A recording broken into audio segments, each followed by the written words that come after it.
So, today is a very important day. We're going to finally talk about Peaky Blinders in its entirety.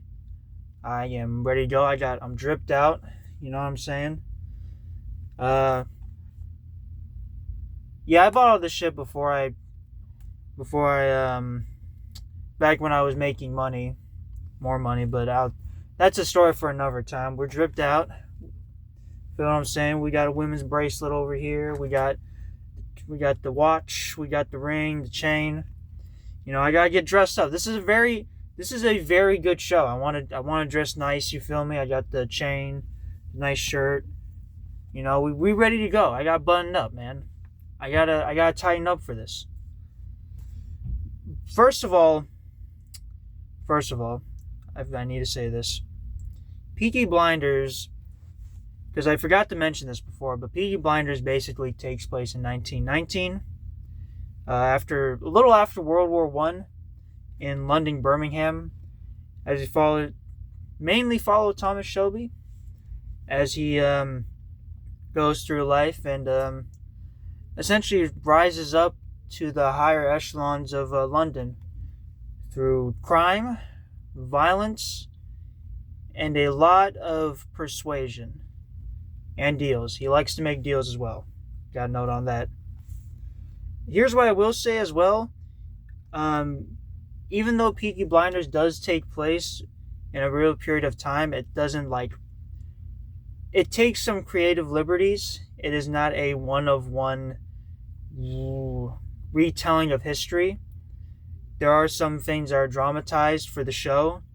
So again, it's not an actual historical thing you can watch. It is just a really fun show. So I want you to keep in mind. Also, we're going to segment this into two parts. First part being we're going to rank it by season. We're going to talk about seasons 1 through 6. And then, after that, we'll then go over to the second part, which we're talking about characters. Or at least the characters who I feel are the most important in the show. For me, at least. They get talked about a lot over time, so on and so forth. With that in mind, that being said, let's get on with the Peaky Blinders. So in my first video I made talking about Peaky Blinders, I went over season 1. I didn't really do a great job of explaining it very well. Like I said, I made it literally right after I watched season 1. But season 1 is basically... It's basically the start. We basically see a lot of our characters get introduced. We see them kind of fleshed out a little bit. It's basically an appetizer of what's to come, along with showing off a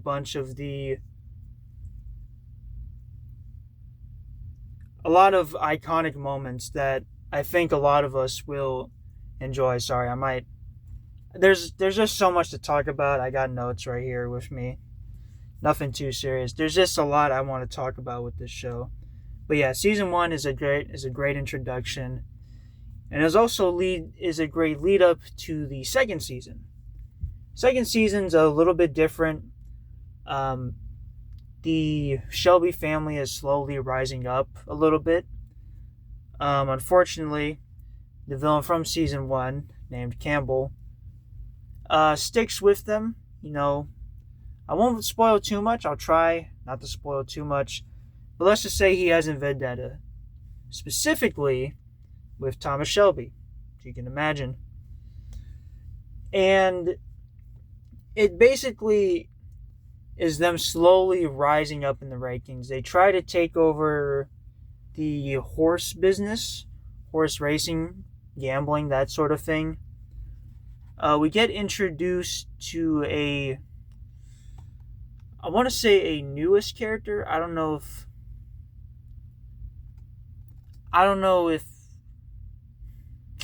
I'm trying to think if he got introduced in this season or the next season. I think he gets introduced the next season after this. Yeah, I think so. It's basically it's him slowly starting to rise up in power. It's slowly starting to get more money, rising up in the London landscape as he gets his name out there. And overall, it's just a really good season, especially after the first season. It definitely is a good follow-up to that. It has one of the crazier endings of the show, or craziest ending to a season that I've seen. Even though I kind of knew no spoilers. I kind of figured this wouldn't happen, but it was still a pretty shocking surprise, especially with how it went down, with a certain character who may or may not have saved Thomas Shelby, but again, try not to spoil anything. Season 3.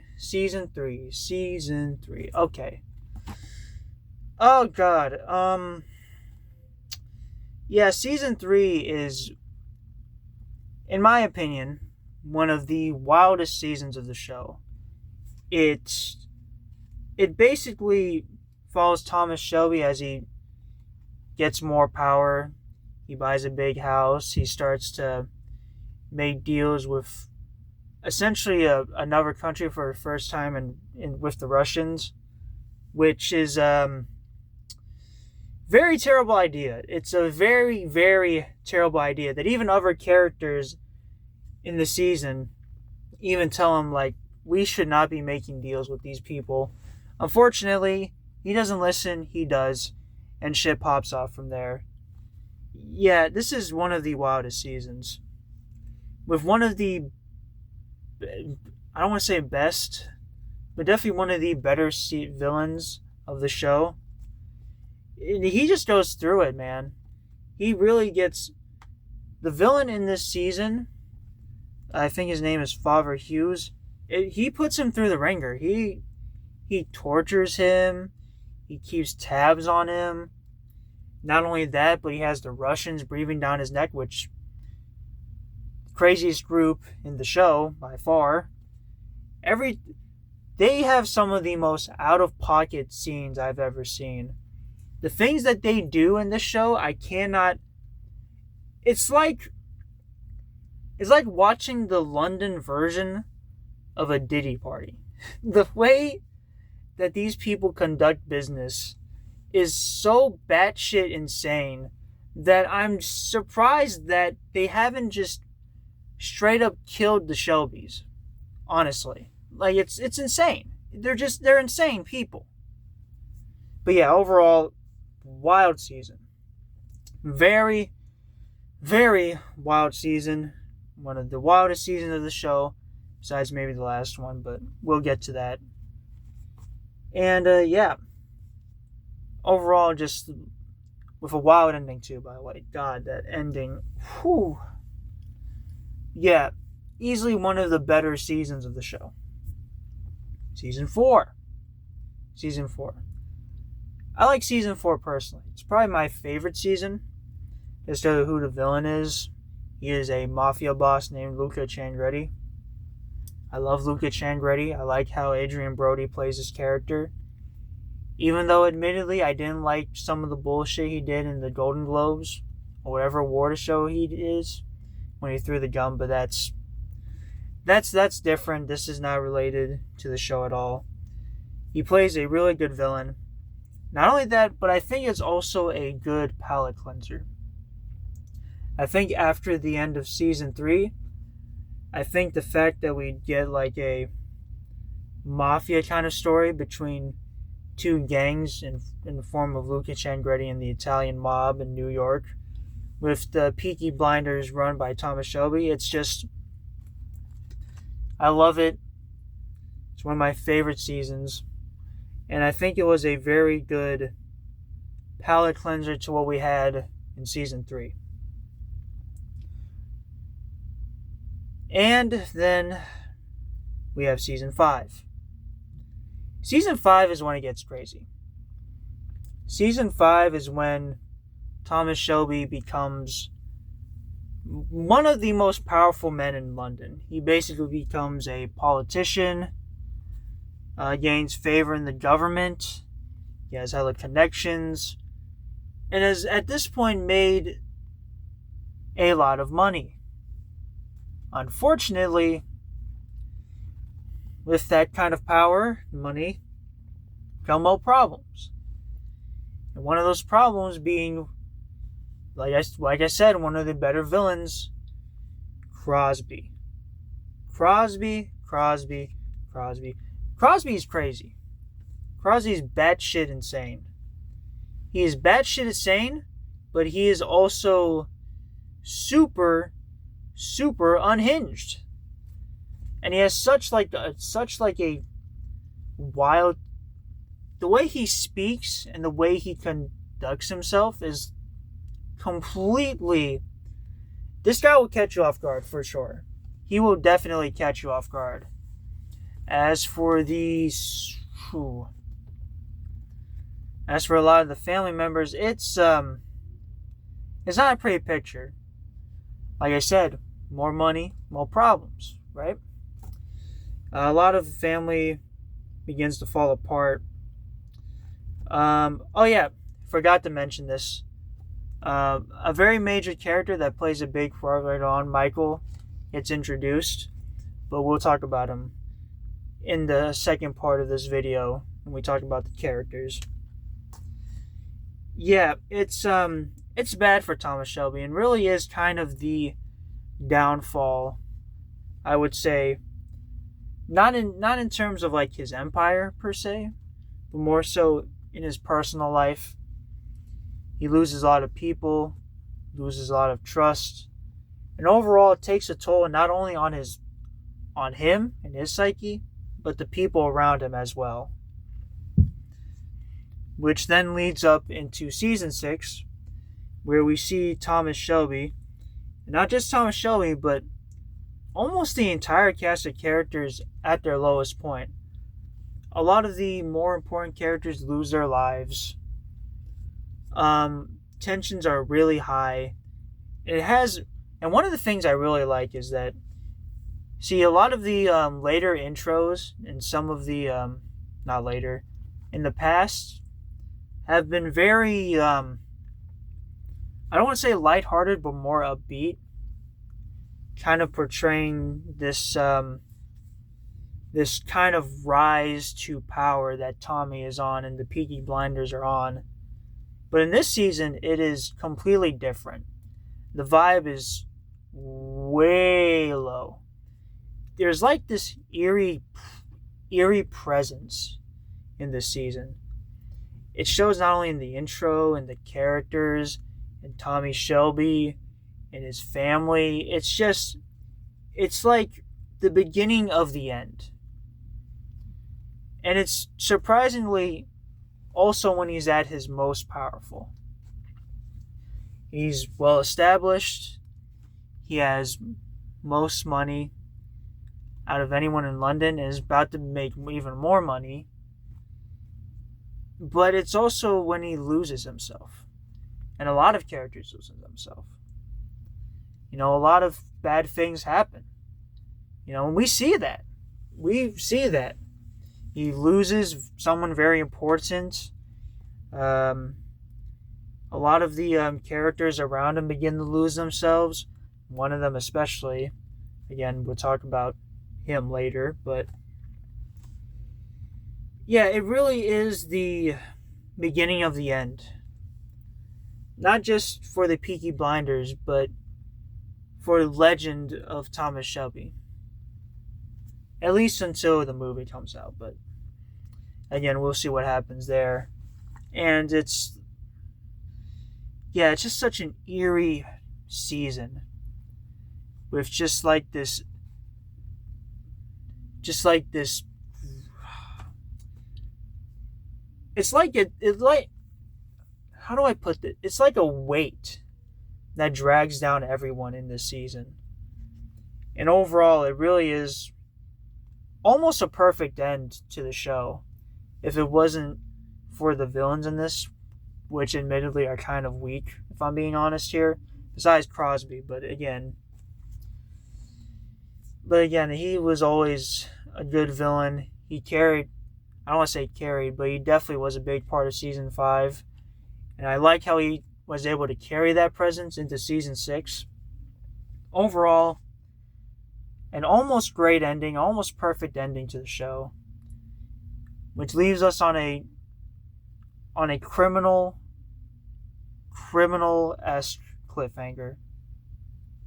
And with that said, we move on to the characters. To start us off with, I wanted to talk about Arthur and John Shelby, the two brothers to Tommy Shelby. I don't know why I say Tommy. Thomas Shelby. Okay. Arthur is one of the most tragic characters in the show for a lot of reasons. Ever since season 1, even in season 2, it just felt like he always had something going on. Like he could never really be at peace. Whether that be through the disappointment of trusting his dad, whether that be through drug abuse and addiction, alcoholism, falling in love with someone and then just completely getting shunned by that same person, getting ridiculed and kind of berated even by his own family. It's just, Arthur Shelby is a tragic, tragic character who, had he been born in any other time, had he had a more loving father, could have been a good man, but just wasn't. And ended up in the end becoming more of a monster. Definitely more of what he hated. I don't want to say at the end, because there is a little bit of redemption for his character, but overall a really tragic, really sad character in Arthur Shelby. John Shelby is a bit of a different case. He's a bit more put together, though not by much. He is he very much is a soldier. He's definitely prone to violence, for sure. Way more prone to violence than most of the characters. More prone to go off and do his own thing, for sure. But that he is a good soldier. He listens to orders very well. I think at times is a little blinded by his own power, and it becomes kind of his undoing in the end. Which again, I don't want to say what happens to him, but it's not good at all. He also has one of the most healthy relationships in the show, surprisingly, with another character called Ismay, but we'll talk about her later. But yeah, and then to start off, I don't know what to call them. They're kind of the extended family, but Paulie and Michael Gray. Paulie Gray, it's very hard for me to remember who she was. I think she was the foster mother to a lot of the Shelbys. She was throughout the show, she had her own problems. I don't think she had as many problems as someone like Arthur, but she definitely wasn't put together very well. There's one season where at the start she becomes almost disillusioned and damn near crazy at one point. Though she is a beacon of power for how long she lasts in the show, she is smart in her own way and very wise, and has a lot of good insight into a lot of the Shelbys and other people in general as well. She also has a lot of weird ties, like many of the characters in this show. Not many, but a few ties to mysticism, which I think is very interesting for a show like this.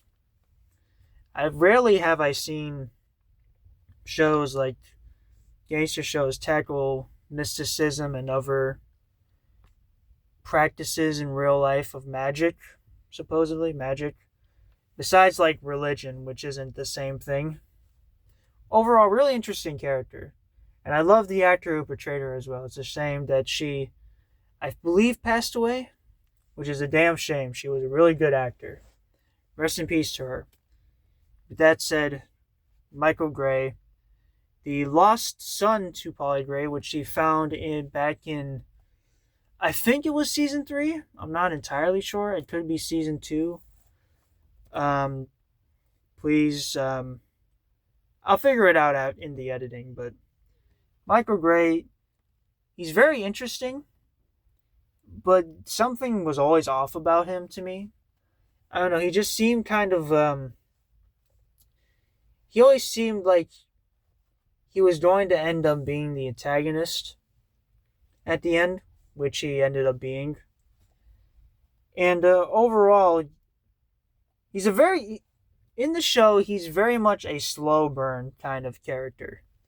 You know, you see him first, he kind of gets introduced to the game, and then slowly starts to unravel and reveal darker parts of himself and slowly start to become something completely different by the end of the show. But overall, I really like Michael Gray. The other Shelbys I want to talk about, Ada. Ada is interesting because out of all the Shelbys, she's probably the most put together, which is insane considering in the first season she joined the Communist Party. But yeah, she's arguably the most put together character. She has a lot of insight as well into others. Not as much as Polly maybe, but she's very level-headed. And I think out of all the Shelbys, she ended up becoming the most okay in the end. She had her issues, but never to the extent of the other characters, which I'm very happy about. I really like her. I really like her character, and I'm glad to see that she was able to find some level of normalcy in such a cruel and twisted world of the Peaky Blinders. Finn Shelby, on the other hand, can go fuck himself. And I say that with all due respect because I do think Finn is okay, and I don't want to entirely cast too much blame because, again, it's mainly the writers who make up part of the story, and there's only so much that the actors can do when they're given a bad script. But I don't even want to say it's a bad script. I don't know. I guess for me, I just never really liked his character. He always seemed like a background character for someone named Shelby, one of the most important families in the show, the main family, crime family in the show. I don't like him, to be honest, especially at the end of the show. He made a really stupid decisions that I just cannot get behind, which is in character for Finn, but yeah, that, not much to say.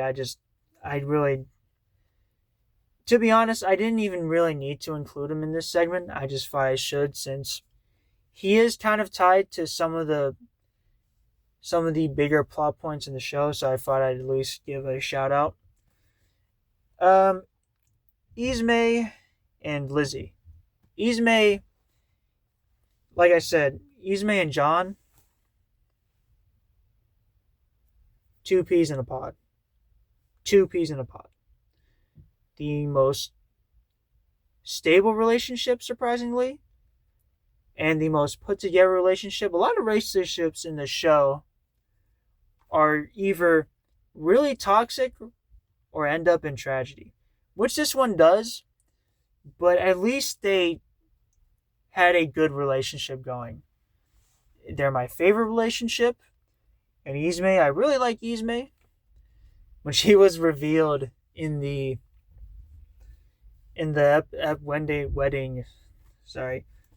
wedding episode in the first season, I knew she was going to be a fun character. And she shows up in a very important part in season 6, But again, I don't want to spoil. As for Lizzie, again, another tragic character. Um, Not as tragic as Arthur, but or no, I don't want to say that. It's bad. It's really bad what she goes through in this show. Like, I would hate to be her. I would genuinely hate to be her, especially since she married Thomas Shelby, which I understand love is a powerful thing, but God, it's just ooh, ooh, ooh, ooh. No, no, no, no. No, no, no, no, no. Overall, Lizzie Shelby, I really like this character, really tragic character, and someone that I think a lot of us can relate to in some form or another. And to round us all off, in the last place is Grace. Grace is important. I think important even after she isn't in the show anymore, at least for the most part. I think she's very important because she leaves a long-lasting impact on Thomas. She introduces love into his life and kind of introduces this thing that I don't think he's never really quite had before in this type of way. Like, he's had lovers in the past, sure, but never to this extent. And I think that's very special. And they have only second to John and Ismay, the best relationship in the show. Easily best relationship in the show. They're just almost perfect for each other. And then we have one of my favorite characters, who, by the way, whoever decided to cast Tom Hardy to play as Alfie, bro, that man needs to get a raise. That man needs to get a raise because Tom Hardy bodies the role of Alfie Solomons. I love Alfie Solomons. He's funny, and the way Tom Brady just takes over a scene through Alfie Solomons is incredible. He doesn't show up a lot, although he is important to the plot. Every time he does show up, steals the show. I love Alfie Solomons, and it is my personal, like many of us, a personal favorite character. I really like Alfie. With that out the way, talk about the final character, Tommy Shelby. Or Thomas Shelby, whatever you want to call him. This guy is... There's a lot of layers with him.